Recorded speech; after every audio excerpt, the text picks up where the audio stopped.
नमस्कार दोस्तों, मैं दिग्विजय सिंह आप सबका बहुत स्वागत करता हूं दिग्विजय इकोनॉमिका में। कैसे हैं आप लोग और कैसे चल रही है आपकी जीत की तैयारी। दोस्तों, आज मैं अपने इस वीडियो में बात करने वाला हूं इनिशियल पब्लिक ऑफरिंग के बारे में, आईपीओ के बारे में। एक कंपनी किस तरीके से जनता के संपर्क में आती है, पब्लिक के संपर्क में आती है और फंड इकट्ठा करती है।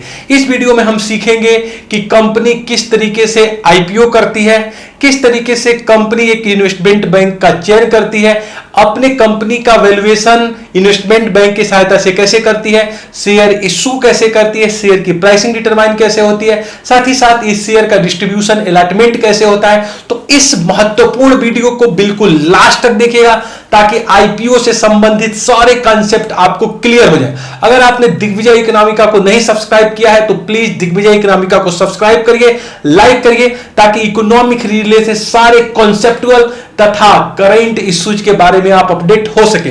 तो चलिए दोस्तों, मैं आज आपसे बात करता हूं आईपीओ के बारे में। जब मैं कहता हूं कि कंपनी आईपीओ लेके आती है तो सीधा सा मतलब होता है कि मैं बात कर रहा हूं प्राइमरी मार्केट की।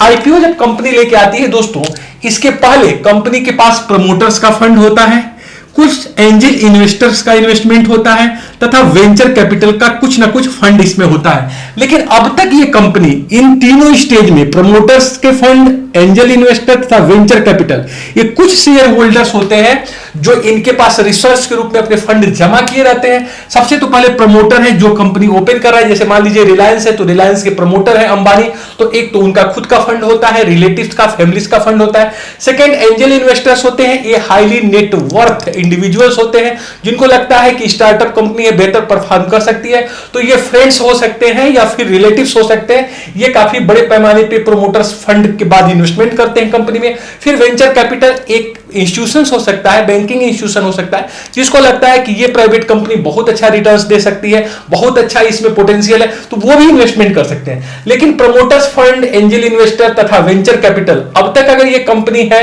तो ये प्राइवेट कंपनी के रूप में ही जानी जाती है। कंपनी पब्लिक तब होती है दोस्तों जब वो आईपीओ लेके आती है, इनिशियल पब्लिक ऑफरिंग लेके आती है तथा पब्लिक से बड़े पैमाने पे फंड का कलेक्शन करती है। जब कोई कंपनी पब्लिक के पास आती है तो उसके जो शेयर होल्डर्स हैं वो बड़े पैमाने पे बढ़ जाते हैं। साथ ही साथ इसमें इंस्टीट्यूशनल शेयर होल्डर्स आ जाते हैं, म्यूचुअल फंड आ जाता है, पेंशन फंड आ जाता है, इन्वेस्टमेंट फंड हो जाता है। इनके पास बहुत बड़े पैमाने पे फंड होता है। तो कंपनी पब्लिक के संपर्क में आती है, उसके शेयर होल्डर्स बन जाते हैं तथा उसको इक्विटी फंड मिलता है। अब उसको यहां डेट नहीं मिल रहा है, उसको यहां पे मिल रहा है इक्विटी फंड। तो दोस्तों, आईपीओ का संबंध प्राइमरी मार्केट से है। कंपनी आईपीओ क्यों लेके आती है? एक प्रश्न आप मुझसे पूछ सकते हैं कि कंपनी आखिर में आईपीओ क्यों लेके आती है। इसका सीधा सा आंसर है कि कंपनी अपने को विस्तार देना चाहती है। वो चाहती है कि अपने स्वरूप को, अपने विस्तार को बढ़ाए, अपने ब्रांचेस ज्यादा खोले, इसको डाइवर्सिफाई करें। तो सबसे पहला मोटिव होता है कि कंपनी अपने आप को विस्तार देना चाहती है, एक्सपांशन करना चाहती है।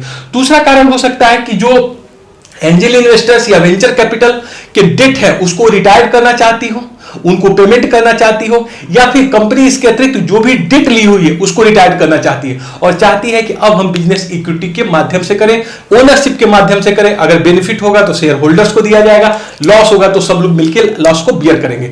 तो दोस्तों, जब कंपनी कोई आईपीओ लेके आती है तो सबसे पहला काम कंपनी ये करती है कि कंपनी एक इन्वेस्टमेंट बैंक को, जिसे मर्चेंट बैंक भी आप कहते हैं, हायर करती है।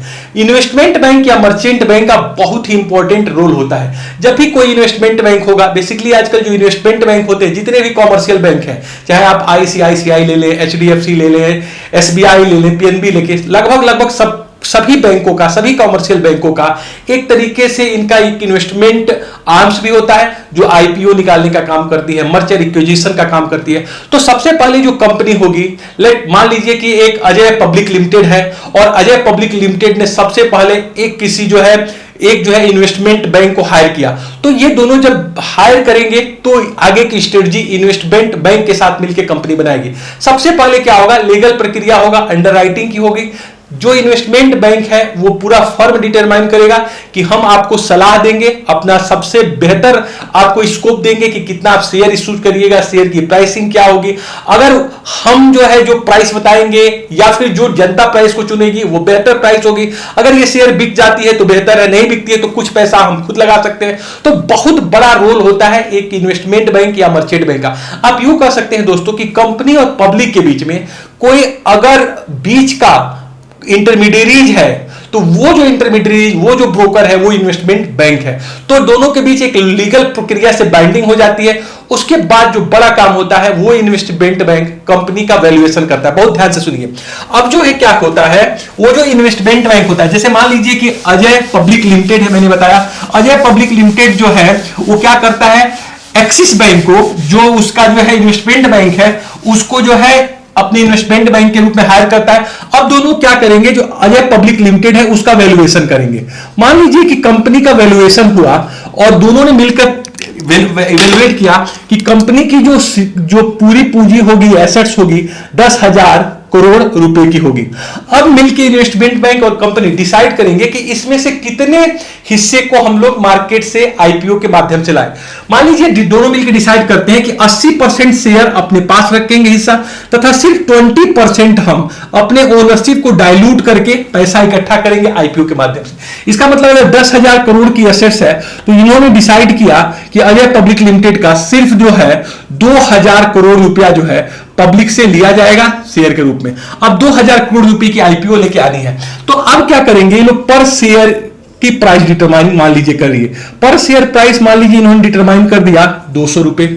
तो इसका मतलब है कि इनको जो शेयर इशूड करना पड़ेगा, शेयर इशूड करना पड़ेगा, वो नंबर ऑफ शेयर होगी, वो होगी 10 करोड़। इसका मतलब जब 10 करोड़ का ये शेयर इशू करेंगे और 200 पर शेयर की प्राइस है, तो इनको 2,000 करोड़ रुपया इकट्ठा हो जाएगा। तो ये काम जो है इन्वेस्टमेंट बैंक की सहायता से वो कंपनी करती है। पहले तो अपने पूरे असेट्स का वैल्यूएशन करेगी, उसके कितने परसेंट हिस्से को जनता के माध्यम से अपने ओनरशिप को रिड्यूस करते हुए पब्लिक में बेचना है, और कितना जो है अपने पास रखना है। तो देखिए यहां पे आपने देखा कि 80% प्रमोटर के पास ही शेयर होल्डिंग रह रही है। अब ये क्या करेंगे, पर शेयर 200 रुपए लेना है और 10 करोड़ ये शेयर इशूड कर देंगे। यहां के बाद जो समस्या अब आएगी आईपीओ में कि शेयर की पर शेयर की प्राइस डिटरमाइन कैसे होता है। देखिए दोस्तों, यहां तो मैंने एग्जांपल में पर शेयर 200 रुपए ले लिया है, लेकिन शेयर प्राइस डिटरमिनेशन का तरीका होता है।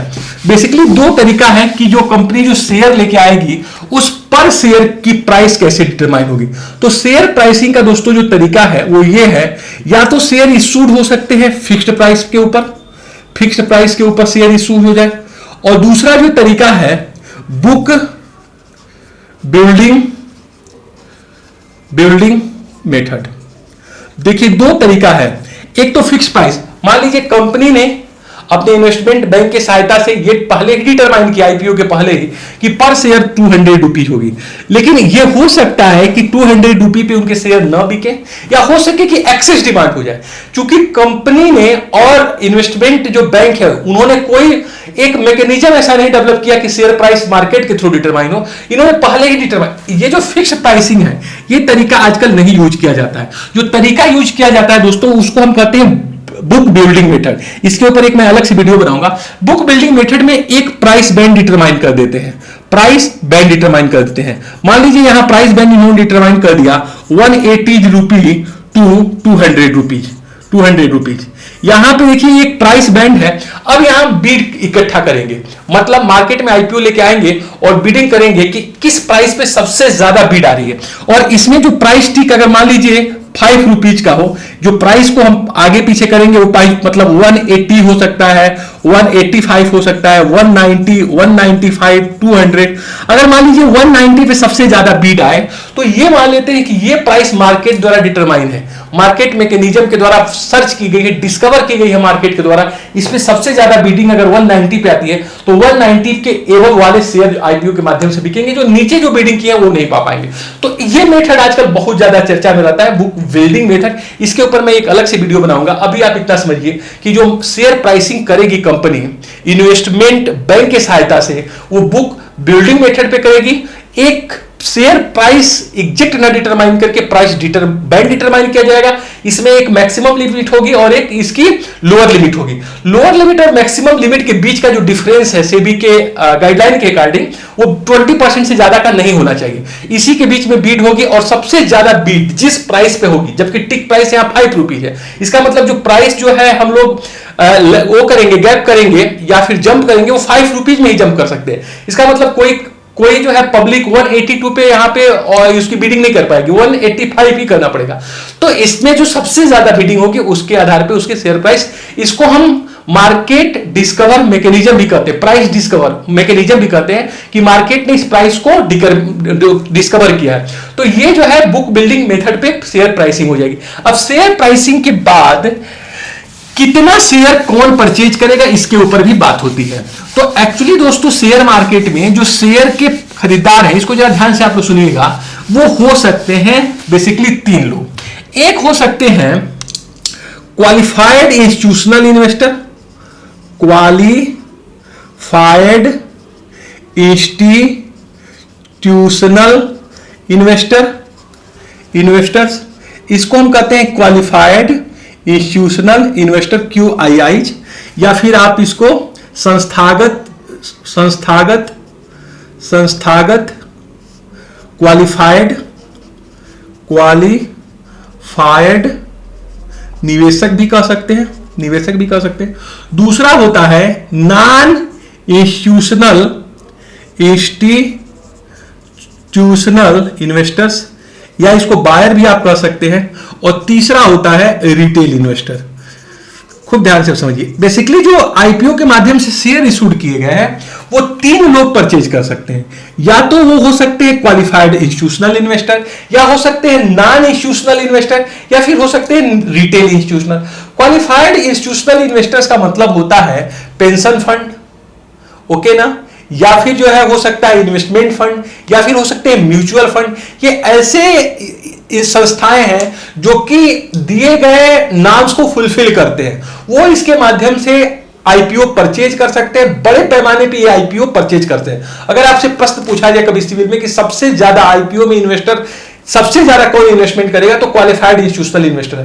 क्वालिफाइड इंस्टीट्यूशनल इन्वेस्टर में बहुत ध्यान से समझिएगा, फॉरेन इंस्टीट्यूशनल इन्वेस्टर भी हो सकते हैं। इसका मतलब जो क्वालिफाइड इंस्टीट्यूशनल पेंशन फंड है या फिर इन्वेस्टमेंट फंड है या म्यूचुअल फंड है, वो सिर्फ भारत के नहीं है, दुनिया के जो क्वालिफाइड इन्वेस्टर्स हैं वो भी जो है जो फाइनेंशियल एक्शन टास्क फोर्स के मेंबर होते हैं, जैसे पाकिस्तान और बांग्लादेश के लोग यहाँ हमारे वहां इन्वेस्टमेंट नहीं कर सकते हैं, ऐसे सदस्यों का समूह 44 सदस्य देश है जो आप जानते हैं फाइनेंशियल एक्शन टास्क फोर्स के मेंबर हैं, वो जो है अपने जो है केवाईसी नाम्स को आगे करते हैं, बताते हैं, वो लोग इन्वेस्टमेंट कर सकते हैं। क्वालिफाइड इंस्टीट्यूशनल इन्वेस्टर में इंडियन इन्वेस्टर भी हो सकते हैं और साथ साथ विदेशी इन्वेस्टर्स भी हो सकते हैं। फिर दूसरे नॉन इंस्टीट्यूशनल इन्वेस्टर होते हैं। नॉन इंस्टीट्यूशनल ये क्या होते हैं, ये काफी नेट वर्दी इंडिविजुअल है, ये इंडिविजुअल भी तो है लेकिन ये नेट वर्दी, हाईली नेट वर्दी, बहुत धनी टाइप के लोग हैं नॉन इंस्टीट्यूशनल इन्वेस्टर्स में, ये इन्वेस्टमेंट करते हैं। और तीसरा रिटेल हम लोगों के तरह लोग हैं जो इस आईपीओ को परचेज करते हैं। तो जब आईपीओ मान लीजिए हुआ, हम लोगों ने कहा कि अजय जो पब्लिक लिमिटेड ने जो 2000 करोड़ का जो है उन्होंने शेयर इशू किया अपने इन्वेस्टमेंट बैंक के सहायता से। मान लीजिए कि अगर वो प्राइस जो हम लोगों ने मैकेनिज्म के माध्यम से ढूंढा, प्राइस जो है डिस्कवर मैकेनिज्म के माध्यम से 190 पर शेयर की प्राइस, लेकिन मान लीजिए बहुत ज्यादा डिमांड हो गई, ओवर डिमांड हो गई, एक्सेस डिमांड हो गई, शेयर है सिर्फ 2000 करोड़ की और हम लोगों ने 10,000 करोड़ की डिमांड कर दी, ऐसा भी तो हो सकता है। तो यहां पे एक समस्या ये आती है कि इनको किस तरीके से डिस्ट्रीब्यूट किया जाए, क्योंकि यहां पे जो है एक्सेस डिमांड, कई बार आप देखिएगा जब अच्छी कंपनियां आईपीओ लेके आती हैं, एफपीओ लेके आती हैं, आईआरसीटीसी ने देखिए अभी लिया था तो 110% से ज्यादा उसकी आईपीओ की डिमांड हो गई थी, एक्सेस डिमांड हो गई। तो ऐसे में एक बड़ा प्रश्न होता है कि आखिर में इनको फिर शेयर अलॉटमेंट कैसे किया जाएगा, क्योंकि इन्होंने डिमांड बहुत ज्यादा की। तो इसका एक नियम होता है कि qualified institutional investor maximum 50% share इनको दिया जा सकता है, नॉन इंस्टीट्यूशनल इन्वेस्टर को 15% दिया जाएगा और जो रिटेल इन्वेस्टर है उनको 35%। ये जो है कोटा होता है, कुल मिलाकर आप देखिए 100% हुआ। तो जब किसी आईपीओ में सबसे ज्यादा जो कोटा रिजर्व होता है वो क्वालिफाइड इंस्टीट्यूशनल इन्वेस्टर्स के लिए है, वो 50% का कोटा है, ये जो है लेंगे सबसे पहले क्वालिफाइड इंस्टीट्यूशनल इन्वेस्टर। उसके बाद जो नॉन इंस्टीट्यूशनल इन्वेस्टर जो वेल्दी इंडिविजुअल है उनके लिए 15% का कोटा डिटरमाइन होता है, और जो रिटेल इन्वेस्टर्स हम लोगों की तरह हैं उनके लिए 35% का कोटा डिटरमाइन होता है। तो कुल मिला जुला के ये रहा कि डिस्ट्रीब्यूशन कैसे होता है, कोटा अलॉटमेंट कैसे होता है, लिमिट कैसे होता है। इसके बाद बहुत महत्वपूर्ण है कि जिस कंपनी ने आईपीओ लेके आई है, बेसिकली आईपीओ लाने के पहले वो कंपनी क्या होती है, प्राइवेट लिमिटेड कंपनी होती है। तो अब ये बहुत जरूरी होता है कि जो ही उसका ये आईपीओ हुआ, आईपीओ 2 से 3 दिन, 3 से 4 दिन मैक्सिमम आईपीओ की टाइमिंग होती है आजकल, जब भी कोई कंपनी लेके आती है 3 दिन के लिए, 4 दिन के लिए आती है। और जिस दिन ये बंद होती है इसकी आईपीओ, मान लीजिए कि कंपनी जो है 10 तारीख से लेकर 13 तारीख के बीच आईपीओ की, जिस दिन 13 को बंद हुई, तो बहुत इंपॉर्टेंट है 13 दिन के अतिरिक्त आपके पास सिर्फ 3 दिन ही ऐसे मिलेंगे जिसमें आप अपने कंपनी को शेयर मार्केट में लिस्ट कराइए, रजिस्टर्ड कराइए, ताकि स्टॉक एक्सचेंज में रजिस्टर्ड होने के बाद ये जो शेयर के होल्डर्स है उसको ट्रेडिंग कर सके स्टॉक एक्सचेंज में। तो बहुत ज्यादा इंपॉर्टेंट होता है कि कंपनी जो पहले एक प्राइवेट लिस्टेड कंपनी होती है, अपने शेयर जब वो आईपीओ इश्यू की और जिस दिन उसकी क्लोजिंग पीरियड है, उस क्लोजिंग पीरियड में पहले ये टाइम 6 दिन था, 6 दिन से अब घटा के सेबी ने इसे 3 दिन कर दिया, तो 3 दिन के अंदर अपने को आपको स्टॉक एक्सचेंज में कंपनी को लिस्ट कराना होता है, ताकि जितने लोग इस शेयर को परचेज कर चुके हैं उसकी ट्रेडिंग स्टॉक एक्सचेंज के माध्यम से कर सके। तो दोस्तों ये रहा हम लोगों का ये विश्लेषण कि किस तरीके से कोई कंपनी जो है आईपीओ लेके आती है, किस तरीके से आईपीओ लाने वाली कंपनी सबसे पहला काम करती है, इन्वेस्टमेंट बैंक को हायर करती है, किस तरह उन दोनों के बीच एक लीगल एग्रीमेंट होता है, किस तरीके से वो अपने एसेट्स का एवेल्युएशन करते हुए शेयर इश्यूज करती है, शेयर की प्राइसिंग कैसे डिटरमाइन करती है, शेयर का अलॉटमेंट कैसे होता है, शेयर का लिमिट कैसे होता है, कोटा कैसे लगाया जाता है, और किस तरीके से 3 दिन के अंतर्गत उस कंपनी को शेयर स्टॉक एक्सचेंज में लिस्ट होना पड़ता है, ताकि जो लोग शेयर को परचेज कर चुके हैं वो लोग जो है ट्रेडिंग कर सके। तो ये रहा एबीसीडी आईपीओ की। अब मैं इसका सेकेंड पार्ट वीडियो का ये बनाऊंगा कि शेयर की प्राइस डिटरमाइन कैसे होते हैं, फिक्स प्राइस मेथड क्या होता है और बुक बिल्डिंग मेथड क्या होता है। तो दिग्विजय इकोनॉमिका को ध्यान से ऐसे ही देखते रहिए, ऐसे ही प्यार देते रहिए। Thank you so much for watching Digvijay Economica. God bless you.